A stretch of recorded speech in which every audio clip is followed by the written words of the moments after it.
So we've got one package for this week and a handful of other things. I'll begin with these. Jingle All the Way, the Santa Claus, first 3 RoboCop movies, the remake, and A Christmas Story. I think I didn't show these last time. Basically, RoboCop was for the DVD collection movie party, and I just went, not completely complete, since I think there's a TV series and I didn't get that, but I at least wanted to watch the old one in the remake. Actually, the remake wasn't too bad. I think I saw both for the first time. I thought the first one was just overall more fun, whereas the remake was kind of hard to follow at first, but then it came together, and so that one was pretty good too. I'm not sure if I would say that I enjoyed it more than the original, but I enjoyed it. And then these are because DVD Collection subreddit's going to do some sort of Christmas 12 Days of Movie Party sort of thing, maybe. And then, of course, there's Super Smash Brothers for the Wii U. And with that, I got 2 Amiibos. I was only going to play with the one, but technically I got 2 copies of the game because Amazon shipped their copy badly. So instead of arriving Friday like it was supposed to, it just never showed up on tracking until the next day when it was up in Colorado, blah, blah, blah. But I anticipated bad things, so I went to Best Buy, bought this copy, and since I wanted to play with an Amiibo, I bought one that was just different from a Pikachu one. Nothing complicated. I still don't have a whole lot of thoughts myself on them, but I haven't really been trying to poke and prod to figure out the details of the mechanics, essentially. I guess I'll just open this nice and sticky shut.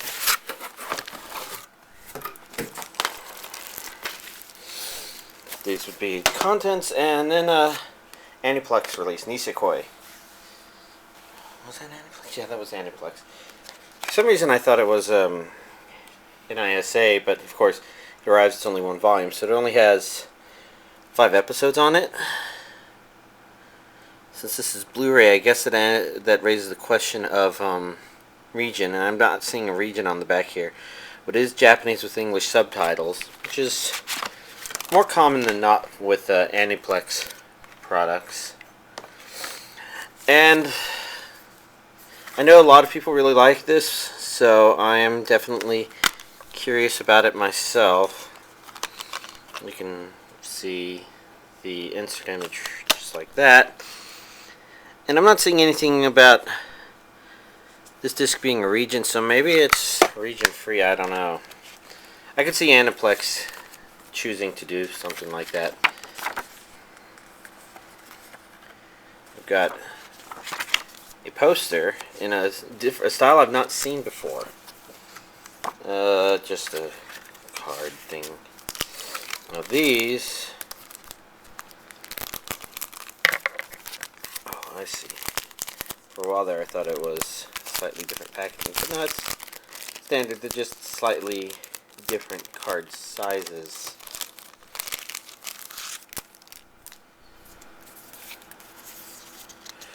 Or are they? This is end card illustrations. They say on the back who they're from, so I think these are for episode endings. I've not watched the anime itself, so 1, 2, 3, 4, 5. So that supports the hypothesis, and I noticed this one, oh yeah, it says 05 there, so assuming this is the ending background of episode 1, this was done by illustrated by Hirokazu Kiyoyama, Type Moon, I guess. And we've got Hajime Ueda. I don't know what to make about most of these. Yuji Himukai. Because I haven't watched the anime itself. Hakiru Hikawa? Interesting. And then, in card 5 is, Kantoku. Interesting. They don't seem to be particularly spoilerish. Just rather neat, in my opinion. Well, that definitely boosts up the wanting to watch it. The only reason I might not is just because, well, I don't know. I was thinking, since it's only volume 1, there's only 5 episodes, I'll just be waiting a bit longer.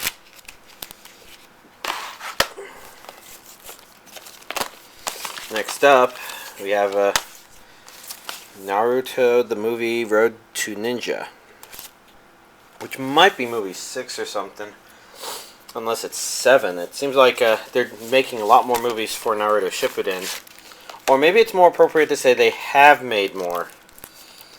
Although this one seems to have a lot more notable characters on it. I'm not seeing a whole lot on here. That seems to be about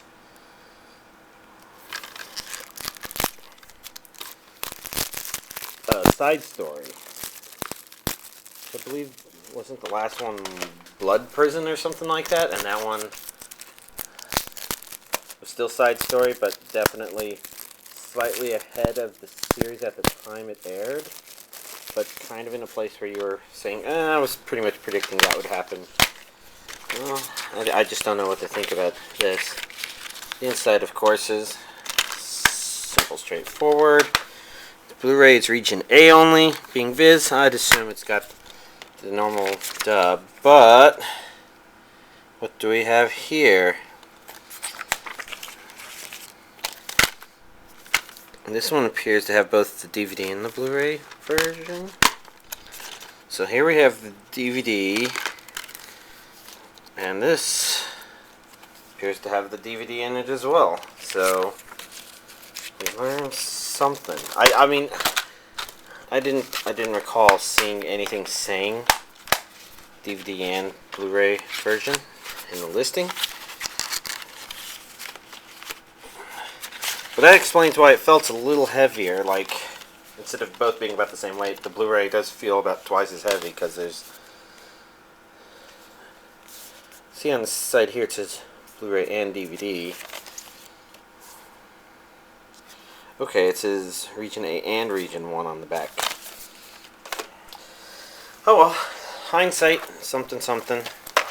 I guess next up we got Amagami SS, which as far as I could tell, this was just Japanese with English subtitles, so this was just there was a Blu-ray and a DVD release with this, so I was kind of wondering if it had been dubbed or something like that. You know, usually that prompts me to repurchase the DVD version, but I didn't see that, and I'm pretty sure I never got this on Blu-ray, i.e. it only ever came out on DVD, so here I have it on Blu-ray.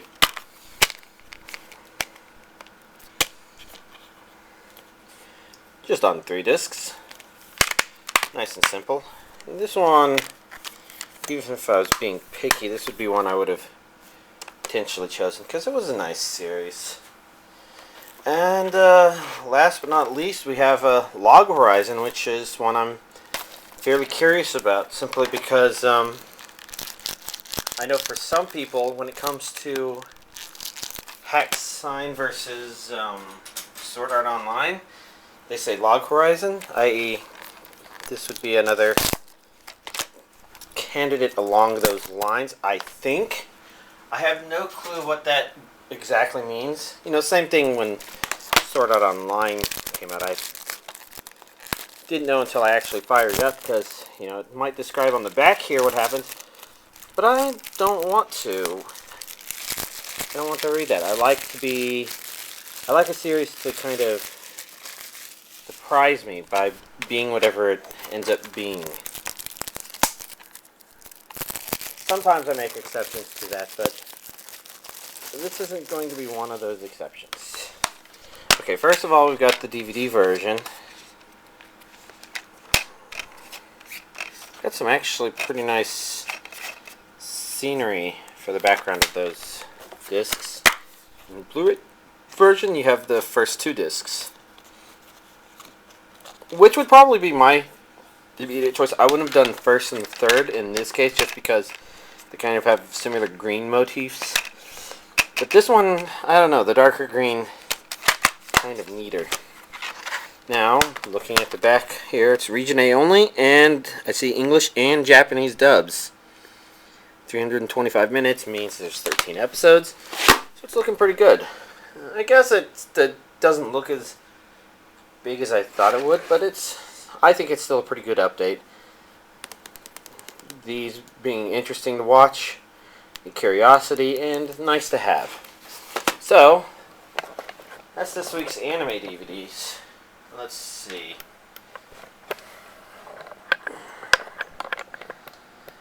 Going over here. What can I say? I guess I didn't watch too much anime this week. Taking a look, it looks like I've only watched 2 anime, and that was I couldn't become a hero, so I reluctantly decided to get a job, whose shorthand I can't remember, and One Piece Season 6 Part 2, aka the continuation of the Thriller Bark stuff. So I guess beginning with I couldn't become a hero, so I reluctantly decided to get a job. I thought that was pretty fun. Maybe I mean, sometimes I look at the Mal ratings afterwards and I agree with where it is, and sometimes I look at it before and I'm like trying to make a decision. And I kind of thought that the rating was a little itty bit more harsh than it needed to be, because it's actually pretty watchable, in my opinion. I mean, I'm comparing this to Blessing of the Campanella, which I might have, well, I guess since I posted a bunch of videos last week, for y'all, that would have been last week, assuming any of y'all can tolerate listening to my voice for 2 hours. I don't think I could. But one of the complaints I had about that was just the complete lack of conflict in there. And that kind of came to mind when watching Reluctant Job. Let me see if I can really quickly find the shorthand for that, because it'll just save us a lot of time. Yusibu, that's right. So, for some reason I was thinking about it with Yusibu, because I could see Yusibu as being kind of close to being something like that, but they definitely weren't that. There was always constant conflict of one sort or another. I'm trying to think what I want to reveal specifically. Because conflict isn't just like fighting, but, or rather 2 people fighting. A little bit of that happens in the anime, and maybe that's why a lot of people didn't like it, because they really wanted that sort of stuff. But for me, usually it's the relationship dynamics that come from the abnormal scenario that kind of made it fun for me, and so I thought it was really entertaining in that regard. It's very fan servicey, and their animation budgets seem to be through the roof, unless they did something strange. I don't know what. But honestly, I thought it was fun. And when I talk about conflicts in this case, there's additional conflicts than just, one person having to fight another person. There's also conflicts in terms of one person having to keep a secret that somebody else, not only would they want to know, but you kind of know shit will hit the fan if they know. So that's a kind of conflict in itself that's actually highly relevant in this anime. I mean, it's almost constantly there. Then you got conflicts such as somebody being raised one way who needs to be a completely different way, and I think that comes in like 3 or 4 different forms within this anime. So overall, I kind of watched it because I was interested in seeing how all of those worked out, and I guess because of that, I found it was pretty fun the whole time. It kind of lacks a good grip to turn it into an epic or something like that, but at the same time, I kind of felt like when the Mal rating starts getting in the low 7s, that generally means people just are saying, most people probably won't care about this, and I guess I don't understand it myself, simply because, like I said, it seemed to always have a good reason to want to continue to watch the current episode and to be curious about what was going to happen in the next episode, even if it wasn't some epic and it was really just about people working in an appliance store with a very interesting twist. it could have been more interesting things happen, but ideas I had in mind that I don't really want to talk about here. But I didn't think it really needed those. They would have been very cliche and oh, some people are good, some people are bad sorts of things, and I thought it kind of kept a nice balance between that extreme and the other extreme, which is all bad people are really just good people who've been through certain things, and that's pretty common in a setting like this where you have two sides fighting each other in wars and whatnot. Where sometimes the people you think are good are the bad guys, and the people you think are bad are the good guys, and there's a good reason usually is the other way. And it's kind of good, but it's sort of like the environmentalism messages from the 90s, where even if you should be helping to conserve resources and whatnot on the planet, it doesn't really help to have all these series constantly trying to guilt trip you with blatant lies, essentially. Like Ferngully, which I think is still relatively popular, and as the nostalgia critic / nostalgia chick review of it talked about, it's not the logging industry that is the cause of deforestation usually. It's usually farming. But I guess I'm digressing a bit there, and that's because I only have the two series to talk about, and I can't talk too much about One Piece because I've been enjoying where it's going, and it's had some interesting twists to it. I do have to say that the bad guy here, he's not a bad guy, but he doesn't, at least for now, live up to the reputation of some of the past bad guys. Maybe nothing different from the previous one, but basically, because I don't want to name names in case people are going through seasons and whatnot, but I kind of agree with my friend in terms of compelling villains. I guess I don't know how to explain it without maybe giving some people hints or ideas, but the thing that really draws... Well, no. One Piece is good at drawing you in, but the thing that really sucks you in and traps you in there is just kind of the depth of some of the story development and villain development and whatnot that happens in a couple of the previous seasons. This one doesn't quite feel like it's going up there yet. I know the previous one kind of just hinted at a kind of overall world development, technically the previous two, but, so basically, right now, it's just enjoyable. I'm waiting for it to become either epic or resolve in a way that I'm happy with. And actually, I do know one thing about it, which is... I guess I don't want to say too much about that, but... Nah, it's fun. So, outside of that, obviously I've been playing Super Smash Brothers for the Wii U. Some of the challenges are mind-bogglingly painful to think about. I know some people I've read online are all about, do you want challenges that challenge you to become a better player, blah, blah, blah. And for some of this stuff, I just can't help but think that it doesn't really matter, because the way the computer players work, they don't exactly...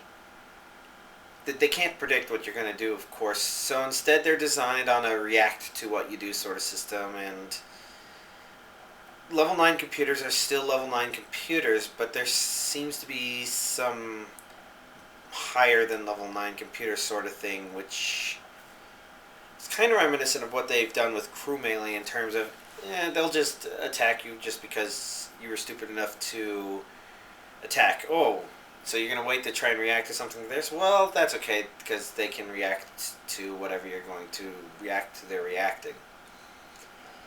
Basically, I'm irritated for similar reasons I think I've complained about for the 3DS version, in terms of a lot of the added extra content feeling more Twitch gamey than anything else, and some of it in Super Smash Bros. Wii U is okay, but for others it's... I don't know. I think some of this comes back to my complaint about.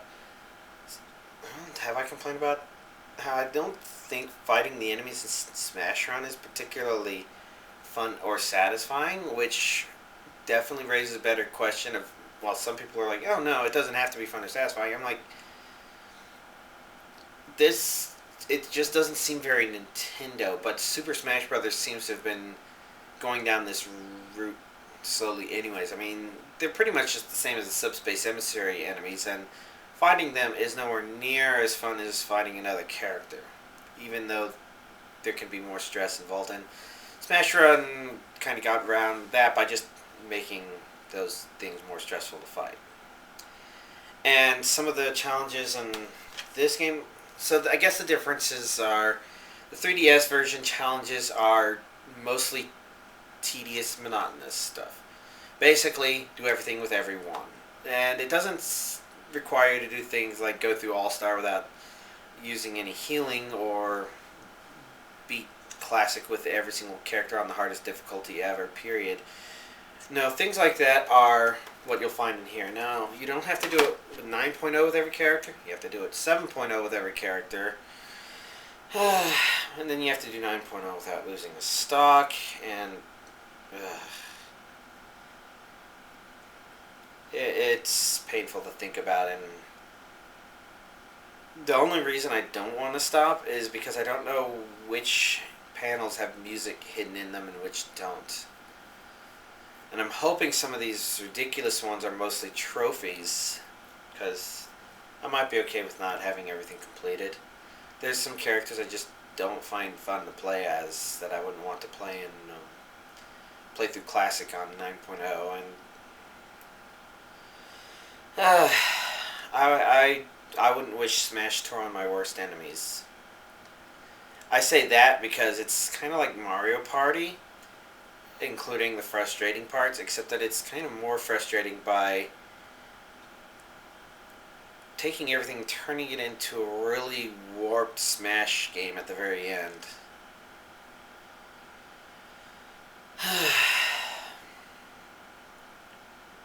Yeah, it's stuff. It's not a bad game. It's just, if I seem to be getting that 1,000-yard stare, except I'm staring more at the ground when I do it, it's because I don't want to think about what I'll have to do in order to do those sorts of things. Other than that, I've been watching Stargate Universe, and I guess there's a mixed bag. I mean, it's something I probably shouldn't watch because I know some people said that it started getting really interesting near the end of the second season, or rather, where the second season left off made you wish there was a third season. But I kind of want to watch it for completeness' sake, anyways, because for me, I didn't like what I had seen thus far, and I like to give things a chance, as you know. And so for Stargate Universe, I've been giving it a chance, and I'd say there's good ideas in there, mixed with,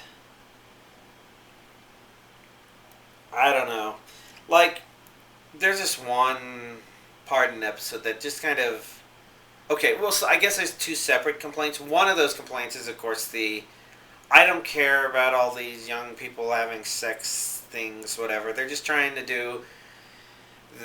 to make this Stargate compatible with, or more appealing to people who've watched Battlestar Galactica and...